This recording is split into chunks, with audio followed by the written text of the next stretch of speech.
Just over 22 weeks now, and the American voters will have their voices heard in the presidential election. How will the historic conviction of Donald Trump factor into their decision? Join us live this morning at CBS News Miami's Jim DeFede. Jim, most recent CBS News poll here finds that Trump has a pretty significant lead here in the state of Florida. So here's a look at those numbers.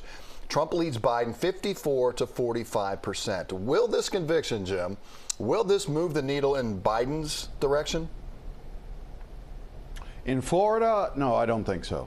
That's still a huge gap. And what you see in the CBS News poll and what's echoed around the country is that the economy still rates a lot higher in terms of what's on people's minds. And that's the driving factor likely to guide their votes in November. Where this could help is in some of the swing states, the Wisconsins, the Pennsylvanias. You know, those are states that, 10, 20,000 votes could make a difference. And so you've seen in some of those states where some people have said that they would not want to vote for Donald Trump if he were convicted of a felony.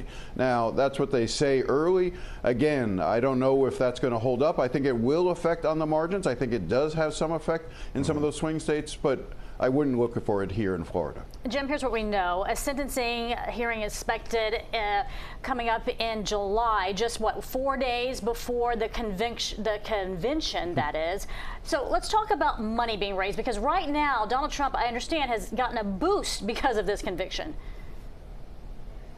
Yeah, you would expect that. I mean, usually when big cataclysmic events happen, both campaigns will fundraise off it. In fact, Joe Biden's campaign has been fundraising off of Donald Trump's conviction as well. But yes, you are absolutely right. I would expect to see a surge in his online donations.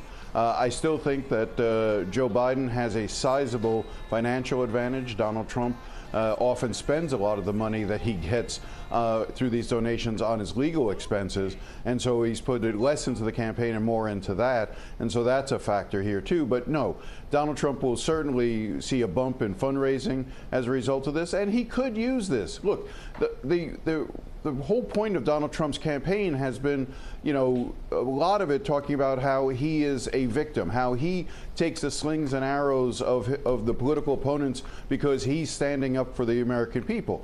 Now, people can judge on their own whether or not that's the case or if it's his own conduct that gets him in trouble. But this conviction will certainly aid in his campaign of making himself appear to be the victim in all of this. And so therefore, he will try to elicit sympathy and evoke passions. But look, Democrats who thought that Donald Trump was a crook going into it still think that. Republicans who think he's the victim of a witch hunt still believe that. I think that's what you heard when you listened to Carlos Jimenez earlier today, the congressman, and what you've seen by the reactions on both the right and the left to this conviction. Yeah.